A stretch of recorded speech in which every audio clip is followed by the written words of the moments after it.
Hola, buenas tardes. Yo soy Ameyali Bernal y voy a seguir platicándoles un poquito de la importancia de los polinizadores. El día de hoy tenemos el tema de la biodiversidad de estos seres tan importantes para la vida.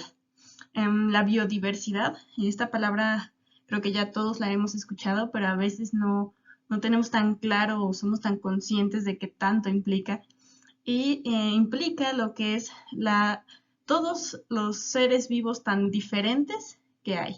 Puede ser la biodiversidad, los seres vivos distintos de un país, de un estado o de un continente.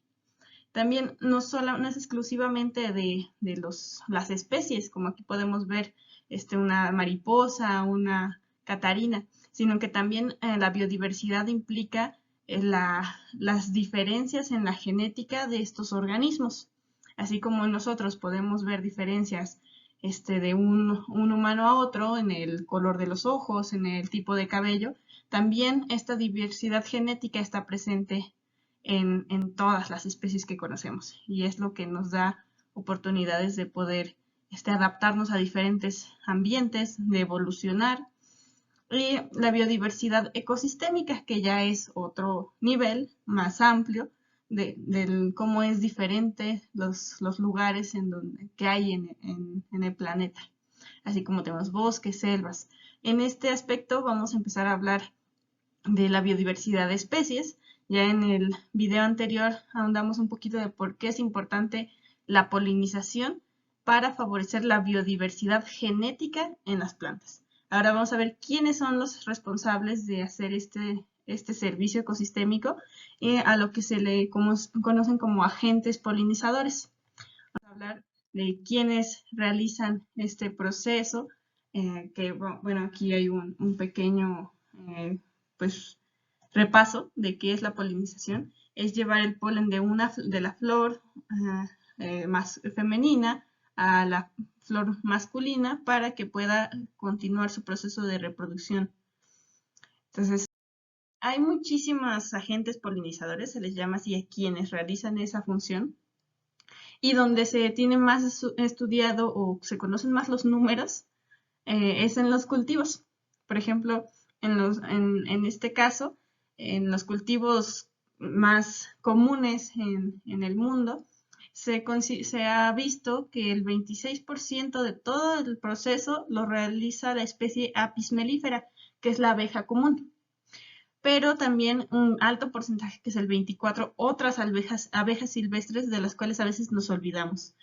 Hay últimamente en no sé, tal vez 5 años, últimos años, se ha visto mucho sin abejas no hay vida, pero a veces las soluciones que se tienen para cuidar a las abejas solamente considera la abeja común y dejamos de un lado de que hay muchas otras especies de abejas silvestres que son fundamentales para el funcionamiento de la naturaleza. También tenemos que el 22% lo hacen los abejorros, otro tanto 5% las avispas. Los dípteros se refiere a las moscas, diferentes especies de moscas. Vemos que también es un porcentaje significativo, el 12% de los alimentos que se cultivan necesitan la existencia de las moscas. O también tenemos a los coleópteros, estos son los escarabajos. Entonces también es importante considerar a todos los demás. A veces pensamos en polinizadores y pensamos en abejas y mariposas, pero vemos que en realidad solamente el 2% de la polinización de los cultivos lo hacen las mariposas y las polillas. Entonces, y nos olvidamos de tantos otros organismos que también cumplen esta función.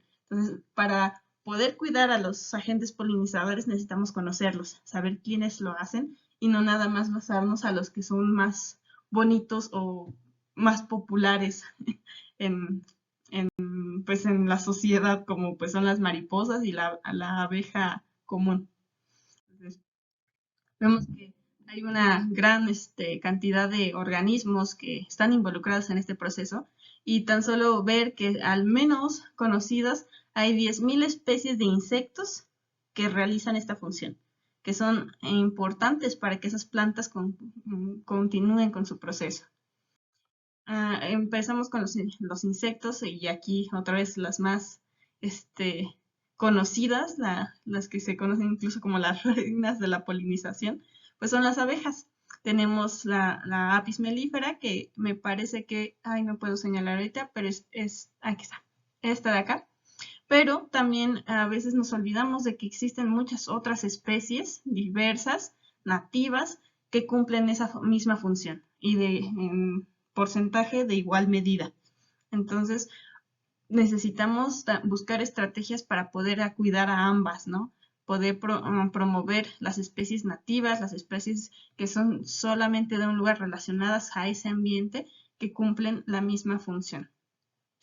Bueno, aquí tenemos un dato de que una abeja va a visitar alrededor de 7,000 flores diariamente.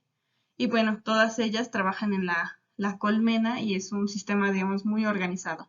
También tenemos una función, o bueno, un ejemplo muy similar, que es el de los abejorros. Por ejemplo, aquí está en una planta de lo que es el jitomate, que también es necesario su función.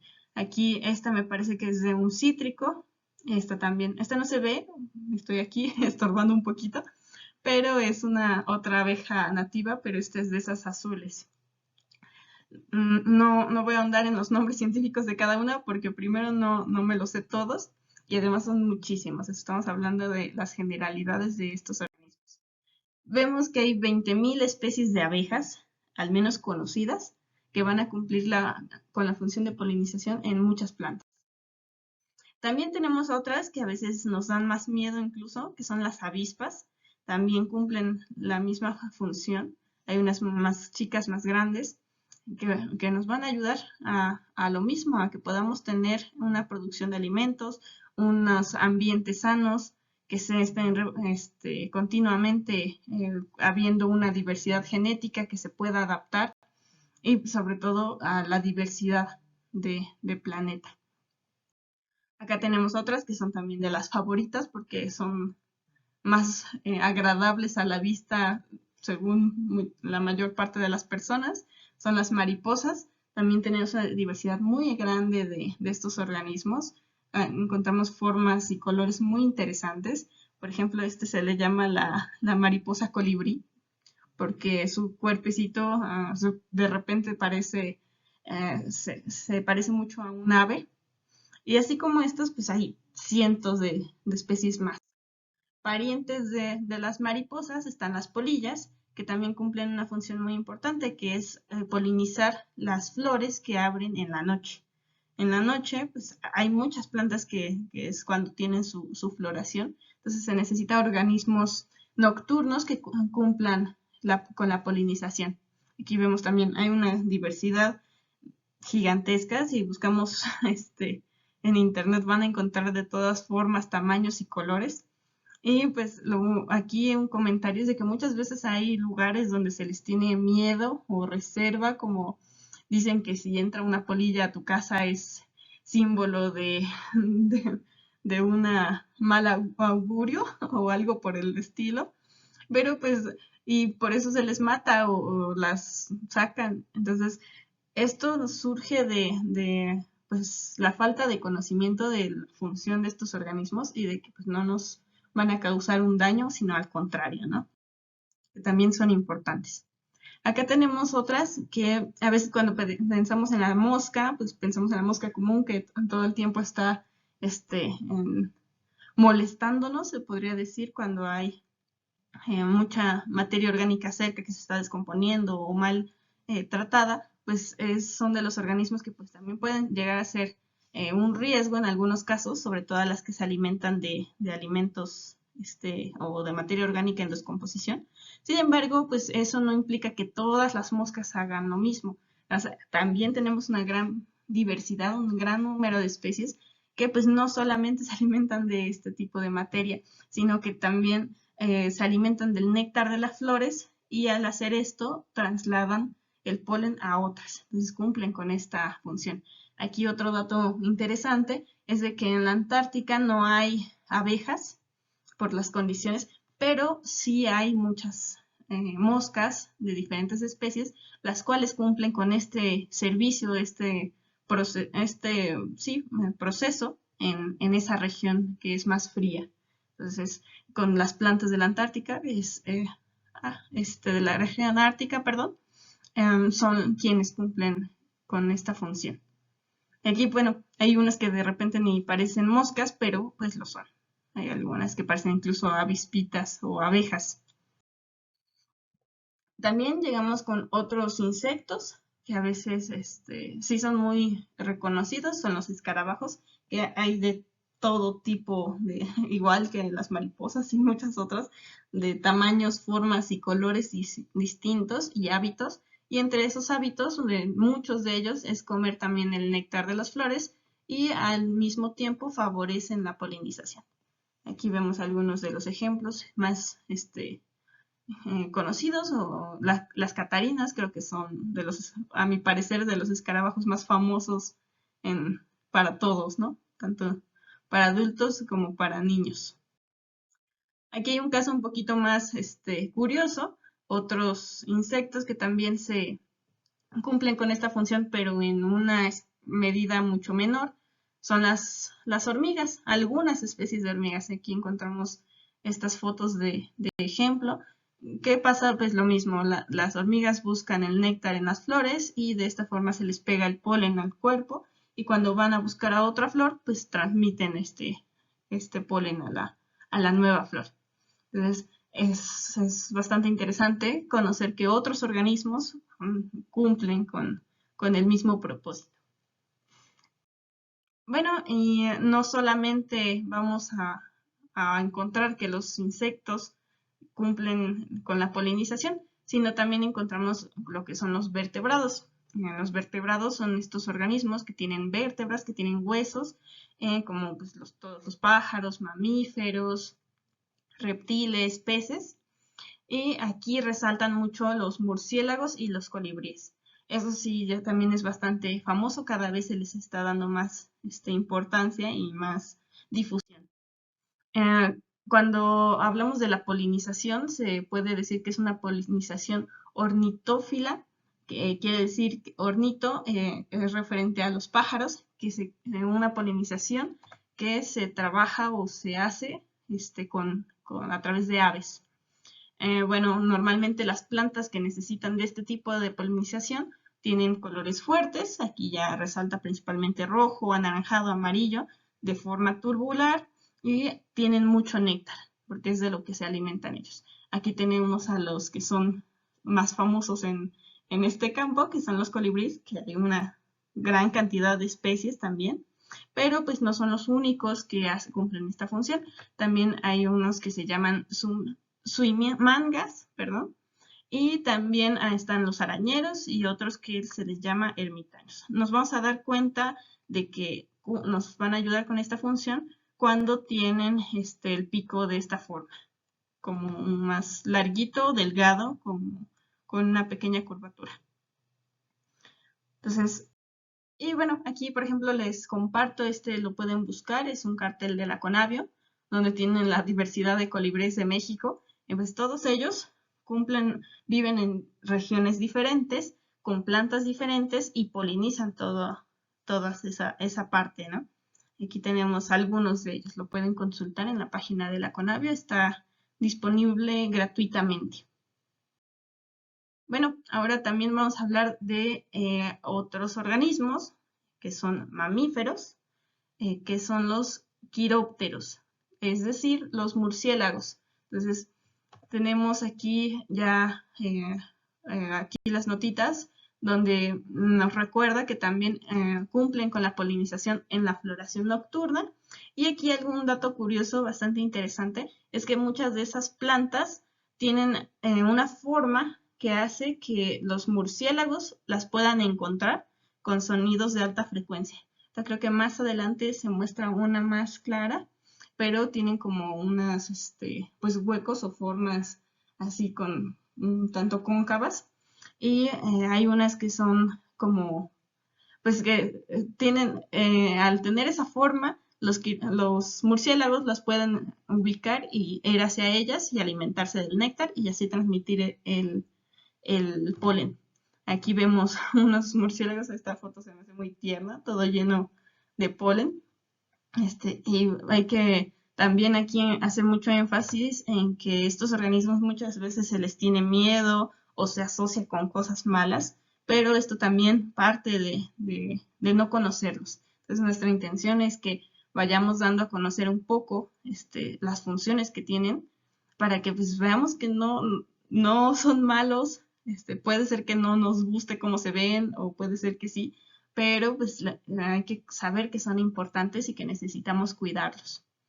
Um, Aquí están, no me acuerdo bien ahorita cómo se llama esta planta, pero lo que quería mostrarles es este tipo de hojas que tiene cerca de las flores, donde es que el murciélago emite un sonido y este es como que lo rebota y ya así es como la puede ubicar en la noche. Pues va, se acerca y se alimenta de ello. También está esta imagencita también de la Conavio, que me gustó ponerla, de México, tierra de magueyes. En México hay muchos agaves, muchos magueyes, sobre todo en la zona centro y norte, donde los murciélagos se alimentan del néctar de estas flores, que bueno, al menos en Hidalgo se le llaman golumbos, y las polinizan. Esto, pues, los murciélagos además hacen estos viajes migratorios, entonces favorecen aún más la diversidad genética en las nuevas semillas de los magueyes. Esto es fundamental en muchos lugares porque a veces, por ejemplo, para la producción de tequila, que se hace con un cierto tipo de agave, se tienen cultivos muy grandes y cuando se tienen cultivos que son copias, o sea, cuando se tiene el agave y se le sacan los hijitos, eso significa que no hay mucha diversidad genética. Entonces, esto es un riesgo cuando llega a haber alguna enfermedad que les afecte porque todos responden de la misma manera. Entonces, por eso es importante que tengamos una diversidad también en los magueyes y sobre todo en plantas que son de interés en la agricultura. Y bueno, creo que está un poquito evidente que pues la parte de los cultivos de agave y de la producción de tequila pues está directamente relacionada con una gran parte de la economía de algunos estados. Entonces tiene mucha importancia finalmente en todo México. Bueno, aquí hay algunos otros ejemplos más raros, que se podría decir, que pues ayudan también a la polinización. Son algunos organismos que son como casos selectos. De hecho, creo que hay un error, así que voy a pausar y continuar la grabación al corregirlo.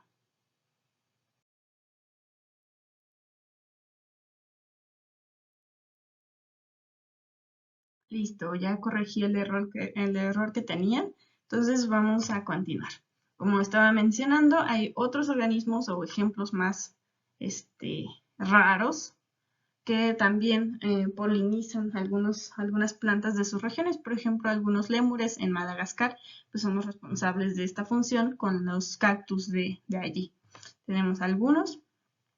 Hay algunos otros como algunos roedores, zarigüeyas, que a pesar de no volar, de no es como el clásico polinizador que imaginamos, cumplen esta función. Tenemos algunos reptiles que son estos gecos, que también se alimentan del néctar y pues de esta manera transmiten el polen de una flor a otra. Aquí tenemos algunas imágenes y este es un caso un poquito más raro, donde pues si bien este felino, la gueneta, no es tan, su aportación a la polinización no es tan relevante, se podría decir, en cantidad. Hay personas quienes están estudiando el caso y consideran que como este organismo viaja grandes distancias, pues transmite el polen mucho más lejos que varios de los insectos o los otros polinizadores. Entonces, eso podría ser una contribución importante para la diversidad genética al viajar tantos kilómetros. Estoy teniendo un pequeño problema, voy a volver a pausar y seguiré con la grabación. Bueno, tuve un pequeño problema ya al final de las diapositivas, creo que esta vez me tardé un poco más de los 15 minutos que teníamos previstos, pero bueno, este es nada más un recordatorio de que la polinización es una función muy importante de la cual dependemos y dependen los ecosistemas y hay muchos organismos que la desempeñan desempeñan esta función. Entonces, para poder cuidarlos, porque necesitamos de ellos, necesitamos conocerlos. Y aunque sea tal vez no nombre científico y dónde se ubica, pero conociendo el panorama de lo que hacen, pues es más fácil tenerles respeto, tenerles cuidado y buscar las medidas propias para el lugar donde nos encontramos. Entonces, bueno, no me queda más que agradecerles y pues que no los esperamos aquí la próxima semana. Vamos a hablar de lo que es el jardín de polinizadores y cómo podemos hacer para cuidarlos desde nuestra casa, desde nuestra escuela o nuestro trabajo. Vamos a dar algunas alternativas y algunos consejos de cómo comenzar este viaje de cuidado de la biodiversidad y de los polinizadores en específico. Así que pues síganos en las redes, vean, tenemos ya otras series, otros videos informativos de lo que estamos haciendo en este proyecto de educación hacia la sustentabilidad. Entonces, bueno, gracias y nos vemos pronto.